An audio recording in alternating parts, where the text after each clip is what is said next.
Olá, bem-vindo ao nosso treinamento teórico de brigada de incêndio. Meu nome é Claudinei, tenente do Corpo de Bombeiros, enfermeiro com pós-graduação na área de emergências e cuidados intensivos.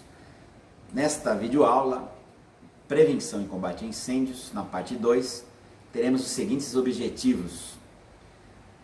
Vamos estabelecer o nível de atuação da brigada de incêndio, indicar os elementos da combustão, o que é necessário para que se tenha fogo, as formas de transmissão do calor e quais são os métodos utilizados na extinção.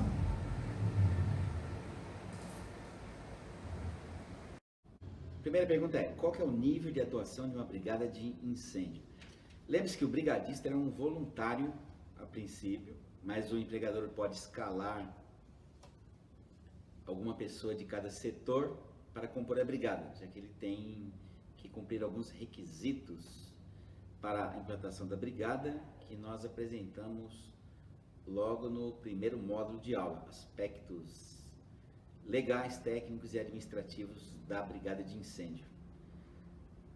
Ele tem que atuar no nível de segurança, porque a partir do momento que a segurança dele está afetada, ele deve solicitar o apoio correspondente de profissionais bombeiros civis, se existentes na edificação, ou da corporação militar ou civil que atua na sua região. No estado de São Paulo, o Corpo de Bombeiros faz parte da Polícia Militar do estado de São Paulo, representa o estado na parte de prevenção e combate a incêndio.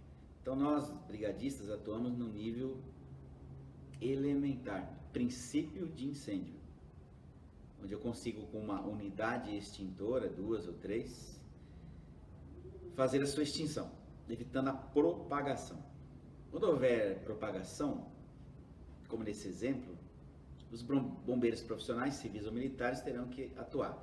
Atuarão, obviamente, com equipamentos de proteção individual, capa, capacete, bota, luva, respiratória, equipamentos autônomos de proteção respiratória com cilindro, máscaras, atentando para técnicas de incursão em locais de incêndio e de fumaça, com a presença de no mínimo 2 profissionais e uma equipe fora para, em caso de necessidade, fazer o seu resgate, com riscos de explosão ambiental e outras condições inerentes à profissão de bombeiro. O brigadista estará envolvido, nesse caso, no abandono da edificação, ou seja, na retirada das pessoas para uma área segura fora da edificação. Sempre o Corpo de Bombeiros deve ser acionado pelo telefone 193 no início da emergência.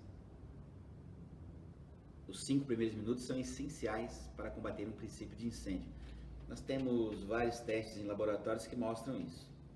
Para incêndio em residência, incêndio em edificação, o local fica tomado pela fumaça, incapaz da permanência humana, e a partir daí o fogo se propaga de maneira avassaladora, não tendo mais controle. Muitas vezes a função do bombeiro é evitar que outras edificações sejam afetadas, confinando o fogo em determinado lugar, porque já aquela edificação primária já foi totalmente danificada, tem danos totais. E obviamente sempre o primeiro objetivo é preservar a vida humana. Em segundo, o patrimônio, e sempre o meio ambiente ele tem que ser preservado também. Por que deve ser acionado de imediato? Uma chamada de emergência, ela tem uma longa duração. Pode durar de 2 a 3 ou mais minutos, dependendo da região em que você está, da demanda do Corpo de Bombeiros local e de uma série de informações que são necessárias para criar um despacho de ambulância. Isso é uma burocracia? Não. Mais de 30% das ocorrências originadas no telefone 193 são ocorrências que não são próprias da área de bombeiro. Isso ocupa a ligação. Tem que tentar convencer o interlocutor que ele deve acionar outro serviço. Eu vou dar um exemplo típico. Tá vazando água da minha laje. Isso não é atividade de bombeiro. Pode ser uma atividade própria da Defesa Civil. Já fui coordenador de Defesa Civil na cidade de São Paulo. Então, se há rachaduras, infiltração, especialmente quando é decorrente de um terreno vizinho ou de outra edificação, Para fazer a interdição local, avaliar risco, podemos levar engenheiro da prefeitura, fazer uma análise, fazer a interdição legal até que sejam tomadas as providências, mas não é atividade de bombeiro. Vamos ver um exemplo de uma chamada de emergência para incêndio. Corpo de Bombeiros, Claudinei, boa tarde. Boa tarde. Pois não, quem fala? Meu nome é Cirlei, eu sou brigadista da loja Leroy Merlin Interlagos. Pois não, Silei, o que há? Tem um incêndio em andamento no setor de logística dentro da loja. Tá, só um momento. Qual que é o endereço? É Rua Domingas Galeteri Blota 311. Tá pegando fogo em que material? É no depósito de tintas e vernizes. Tá, esse setor é fora da loja ou dentro dela? Dentro da loja. Tem vítimas? Sem vítimas até o momento. A brigada está executando um plano de abandono da edificação. Ok, só me confirma o ponto de referência. O ponto de referência no shopping, ao lado do shopping Interlagos. Tá, é a loja de trás do shopping, certo? Isso. Me informa o telefone de contato. O telefone é o 11 97654 3281. Tá, precisar de um brigadista para liberar o acesso, indicar o acesso para a viatura do bombeiro. Positivo? Ok. Tá, mantenha o seu telefone de contato desocupado até a chegada da viatura. Tudo bem. O Corpo de Bombeiros agradece e até mais. Obrigada. A gente percebe a necessidade de preenchimento de um relatório, uma chamada de emergência, para que seja feito o despacho da ambulância ou da viatura de combate a incêndio para o local. Se isso é feito de forma imediata, nós já ganhamos 2, 3 minutos de despacho de uma viatura para o local. Se o sinistro foi controlado, basta ligar novamente e dizer que não é mais necessária a presença do Corpo de Bombeiros. Se houver necessidade a fim de relatórios de sinistros, geralmente utilizados para seguros, é conveniente aguardar a chegada para que essas providências de inspeção e providências administrativas de bombeiro sejam adotadas. Você sabe como que o fogo se forma? Qual a receita do fogo? Como surge a chama? Como ela se propaga? E qual a forma de extingui-la? Nós veremos a partir desse momento. Existe uma teoria chamada teoria do fogo. O fogo é um processo de combustão. Nós temos um combustível que ele precisa ser aquecido, liberar vapores ou gases inflamáveis, que vai se combinar com o oxigênio do ar. É essa mistura que queima. Então, basicamente, todo material, não importa se ele é sólido ou líquido, ele terá que se transformar em vapores ou gases para iniciar a ignição. Óbvio que alguns equipamentos, alguns materiais, para se transformar em gases e vapores, terão que ser submetidos a uma alta temperatura, enquanto outros, na temperatura ambiente, já faz essa liberação. Como, por exemplo, se você deixar um recipiente com combustível destampado, pouco tempo não haverá mais combustível ali, ele evaporou. Essa parte visível do fogo é composto de CO2, vapor d'água, oxigênio, nitrogênio, cinzas e diversos subprodutos da combustão. Vai variar de acordo com aquilo que está queimando, obviamente. Para facilitar nosso aprendizado, nós teremos algumas explicações simples do processo de combustão. São 3 os elementos que entram nesta combustão: combustíveis, são substâncias que queimam. O oxigênio, que nós chamamos de comburente, ele está presente no ar atmosférico e precisa de uma fonte de calor qualquer. Uma vez que esses três elementos estão reunidos em determinada proporção, nós teremos a chama, a combustão. Existem três tipos de combustíveis: sólidos, madeira, papel, pelão, plástico, borracha. Qual setor ou quais setores das lojas Leroy Merlin predominam combustíveis sólidos? Podemos pensar aí então setor de madeiras, decoração. Praticamente toda a edificação nós vamos encontrar combustíveis sólidos. Existem combustíveis na forma líquida. Onde se armazena combustível na forma líquida, numa loja ou numa edificação administrativa Leroy Merlin. Então nós temos na loja setor de tintas e vernizes, mas uma grande reserva de combustível para o gerador de óleo diesel, removedores para limpeza, manutenções, álcool em gel inclusive, é uma forma mais segura de armazenar o produto, mas pega fogo da mesma forma. Inclusive tem provocado nesta época da gravação desse curso uma série de incidentes, em especial domiciliares.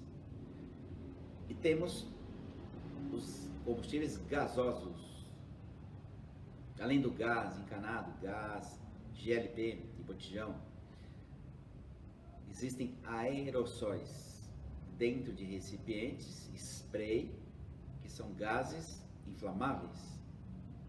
Um exemplo é um produto que é utilizado anticorrosivo, não vou dizer a marca, e que utiliza um gás expelente altamente inflamável.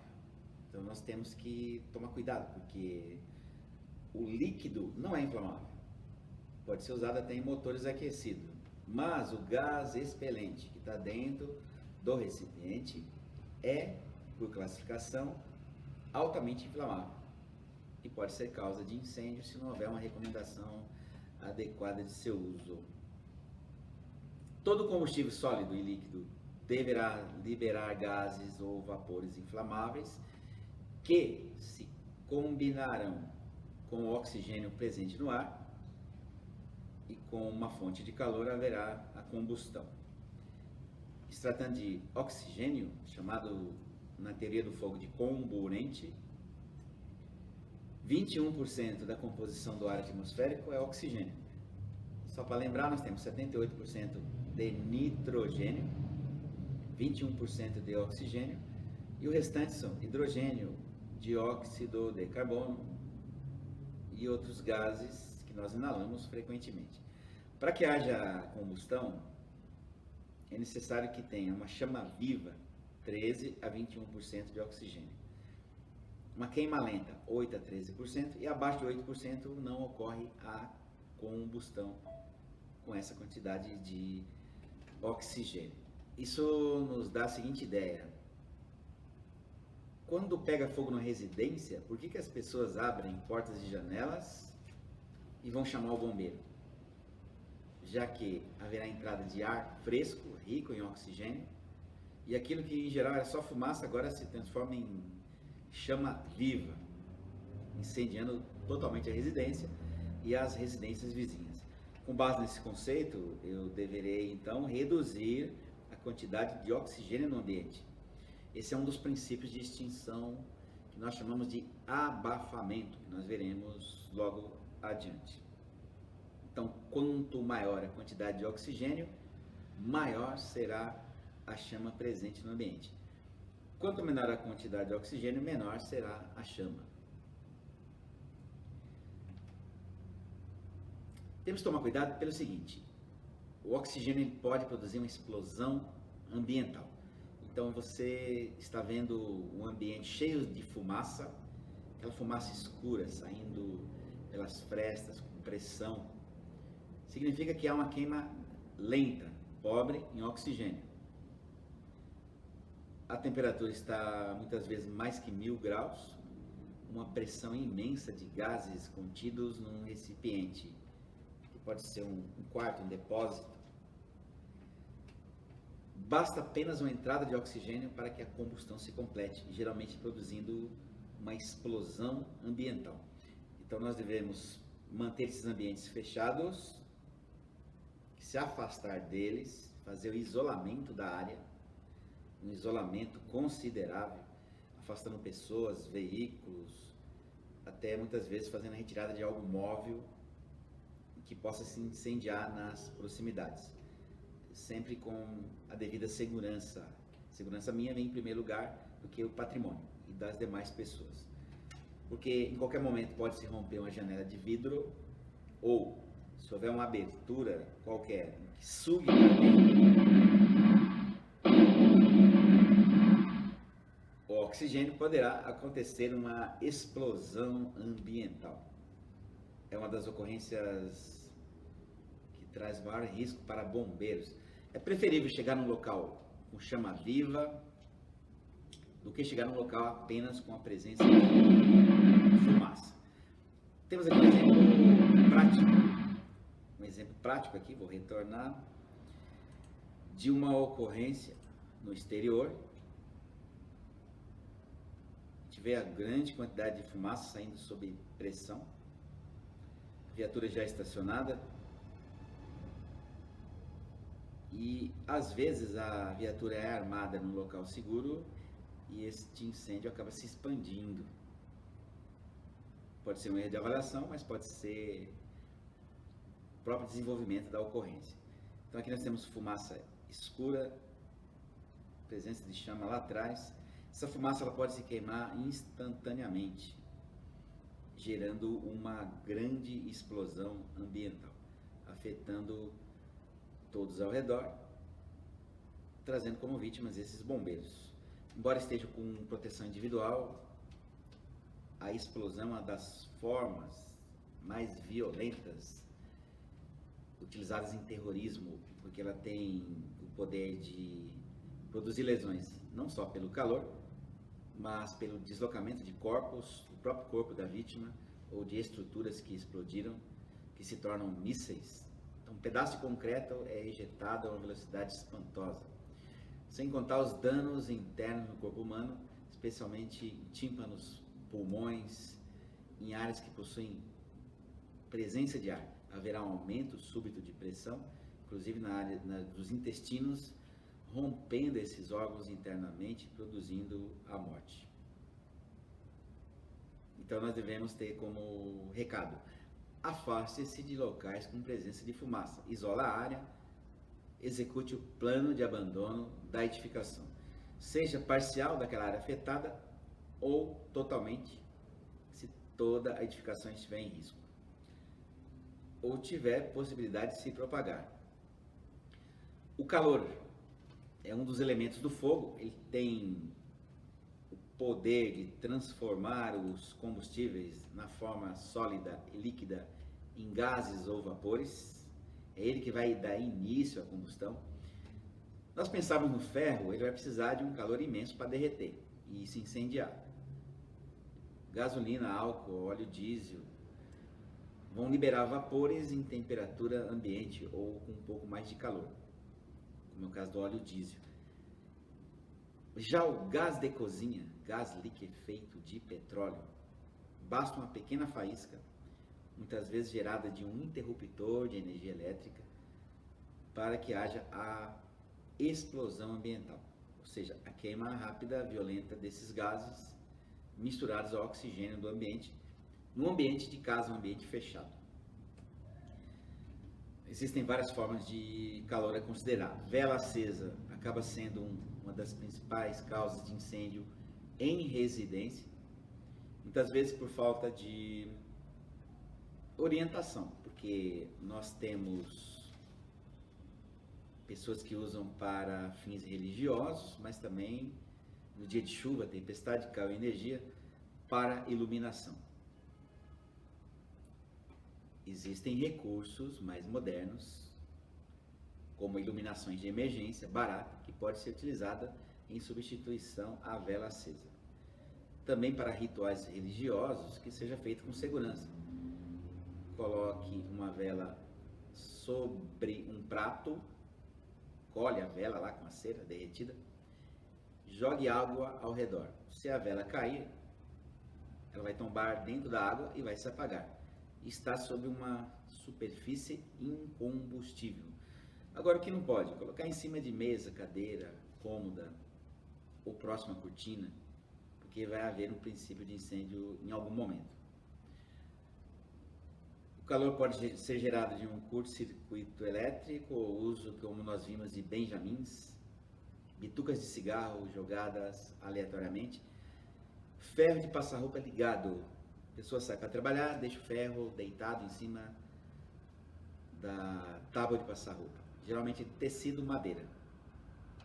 Alguns ferros têm dispositivo de desligamento, se ele permanece algum tempo imóvel, ele desliga, mas não são todas as pessoas que têm condições de adquiri-lo, geralmente é um pouco mais caro. Então é preciso fazer um checklist de segurança antes de você sair de casa. Aquela questão da carteira, chave, documentos, está tudo desligado, o gás está desligado, o fogo está desligado, o ferro de passar roupa eu desliguei, as portas estão fechadas. Assim como a gente faz checklist na empresa para vários aspectos de segurança, temos que criar mentalmente, dentro de casa também, esse conceito. Um outro fator relevante, principalmente na área comercial, onde tem máquinas, motores e movimentos, é a eletricidade estática, às vezes criada pela própria movimentação do nosso corpo, ou tecidos como lã.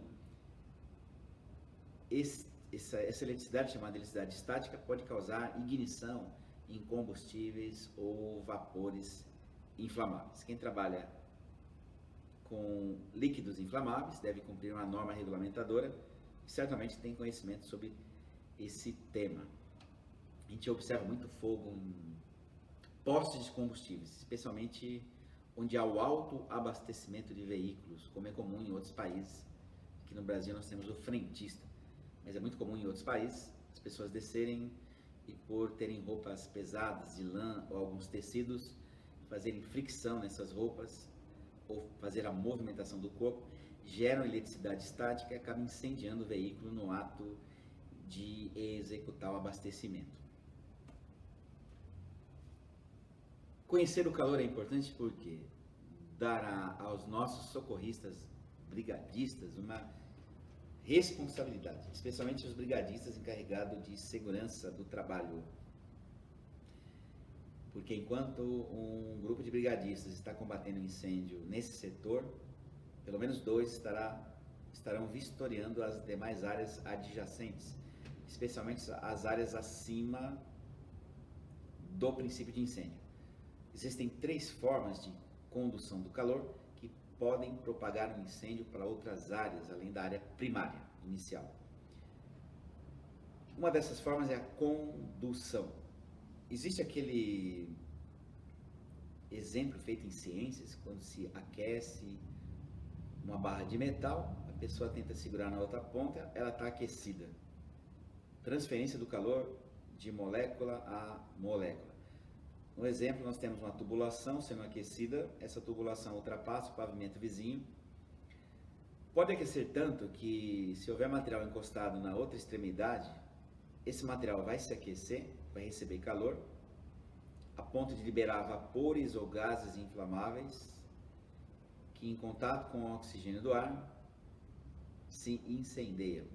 Às vezes, entra até na temperatura de ignição, que é uma temperatura em que todo o corpo entra em combustão espontaneamente. Basta aquecer e ter contato com oxigênio.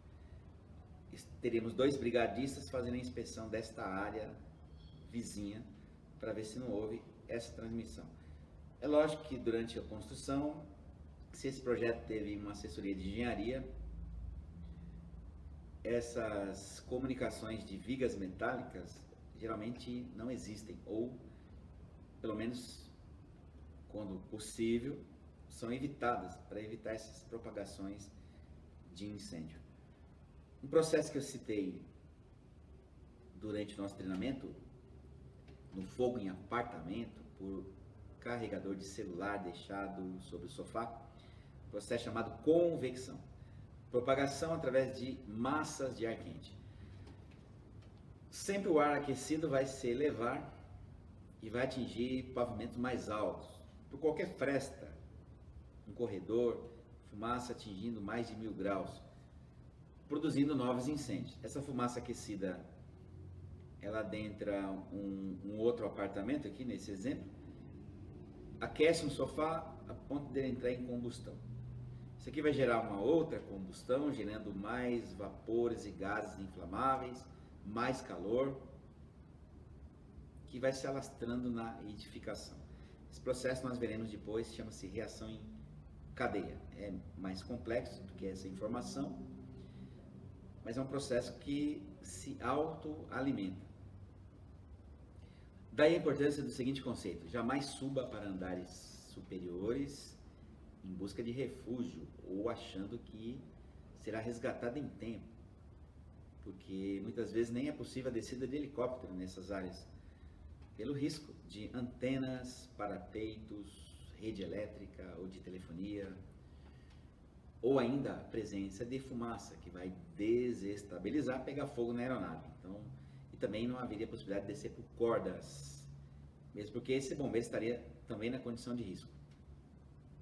Já tivemos exemplos anteriores, incêndios de Joel, Mandraus, que levaram pessoas à morte por subirem na edificação. No primeiro exemplo, ainda houve a possibilidade de salvamento, mas no segundo exemplo, houve várias mortes por esse motivo. Jamais suba num local pegando fogo, especialmente não use elevadores. Um dos primeiros procedimentos será o desligamento da rede elétrica. Se ficar um elevador preso entre andares e esse vão for afetado pela fumaça, haverá morte certamente. A regra sempre é trazer o elevador para o piso térreo, deixar as portas abertas, ninguém mais usa, nem o corpo de bombeiros, porque não é um elevador de segurança. Bombeiros subirão, obviamente, pelas escadas se for indicado, dentro do nível de segurança de bombeiro. Outro processo é chamado irradiação. Assim como a luz do sol nos aquece, nós teremos aqui o fogo liberando ondas de calor, e tudo que está ao redor vai chegar um momento que vai liberar gases e vapores inflamáveis. Todo o revestimento, inclusive de concreto, telha, metais, madeiras de decoração, de portas, janelas, isso vai se aquecer e vai pegar fogo. Por isso que muitas vezes o corpo de bombeiros mantém uma equipe jogando água nas edificações ao redor do incêndio. Por que aquele bombeiro está jogando água num local que não está pegando fogo? Porque vai se incendiar brevemente. Então é necessário fazer essa proteção, esse resfriamento. Essa é uma das funções da brigada de emergência. Se eu não consigo entrar num local ou acessar um local de incêndio, eu posso armar uma rede hidrante e jogar água nas imediações, para evitar que um depósito de gás, um depósito de madeira seja afetado. Faço um resfriamento e vou ganhando tempo até a chegada do corpo de bombeiros, que com proteção respiratória, proteção individual, vai poder acessar diretamente o foco do incêndio. Então nós temos um exemplo em que, por irradiação, a casa ao lado começou a se incendiar. Esse processo ele é contínuo, chamado reação em cadeia, em que nós temos sempre um combustível se decompondo pelo calor, liberando gases e vapores inflamáveis, combinando com oxigênio, que vai produzir novas chamas. Essa autoalimentação frequente faz com que o fogo se alimente até que todo o combustível seja extinto, ou melhor, todo o combustível acabe, ou ele seja extinto por algum processo que nós veremos adiante, denominado isolamento, resfriamento ou abafamento. que é justamente o que nós vamos tratar agora. Nós já sabemos como o fogo se forma, sabemos que ele possui basicamente 3 componentes. Nós temos combustível, oxigênio, chamado de comburente, e o calor. E o calor apresenta 3 formas de propagação: condução, convecção e radiação. Nós veremos agora 3 formas de extinção de incêndio, baseado nos seus componentes. O primeiro deles que veremos é chamado isolamento. No isolamento, nós retiramos combustível e logo o fogo se apaga. No exemplo, um bombeiro devidamente protegido está retirando materiais que ainda não queimaram. Quando nós abrimos e fechamos o registro do gás, ao abrir o registro do gás, estou liberando combustível na forma gasosa. Se essa estrutura estiver limpa, toda a tubulação estiver limpa, haverá uma entrada de oxigênio, de ar, que vai se misturar com o gás. Basta uma faísca elétrica, em geral, ou de outra fonte de calor, para que haja ignição. Por isso que muitas vezes a chama fica amarelada ou escura, porque a combustão fica incompleta, porque está suja a tubulação de entrada de ar, cheia de gordura. Se fizer uma boa limpeza, a chama normalmente se tornará azul. Um exercício é observar o fundo da panela. Se está cheio de fumaça, esse gás não teve completa combustão por falta de oxigênio, então a sua tubulação deste fogão está suja. Quando eu fecho o registro de gás, estou isolando, cortando o combustível e logo o fogo se apaga. Esse processo é muito usado em fogo em mata, quando se faz um aceiro, que é remover parte da vegetação, deixar ela baixa numa determinada área para proteger uma área mais nobre. Por exemplo, uma floresta de pinheiros que não quero que queime, então eu pego uma outra área, corto a vegetação, o fogo vai consumir toda a vegetação até ali, mas não vai ultrapassar aquela área nobre. Mas já utilizamos também isso em fogo em comunidades, em favelas, retirando barracos para evitar que a maior área da favela fosse destruída pelo fogo. Esse processo de isolamento nós veremos principalmente no fogo em gás, já que não se apaga fogo em gás por outro processo que não o isolamento. O abafamento é um processo de extinção em que se remove ou diminui a quantidade de oxigênio. Nós vemos que quando o oxigênio está numa concentração abaixo de 8%, não haverá a queima, então logo o fogo se apaga. Existem produtos químicos que podemos utilizar em extintores portáteis, como o pó químico e o gás carbônico, que tem essa função, diminuir a concentração de oxigênio no ar ambiente, consequentemente extinguindo a chama. O problema é que muitas vezes o combustível permanece aquecido ou há calor no ambiente. Se houver uma retomada da quantidade de oxigênio, poderá haver a reignição daquele combustível. Mas nós temos essa possibilidade de fazer essa extinção por abafamento.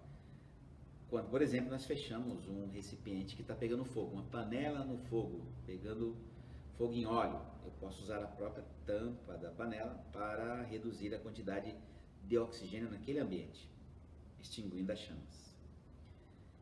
E um processo muito comum é chamado de resfriamento.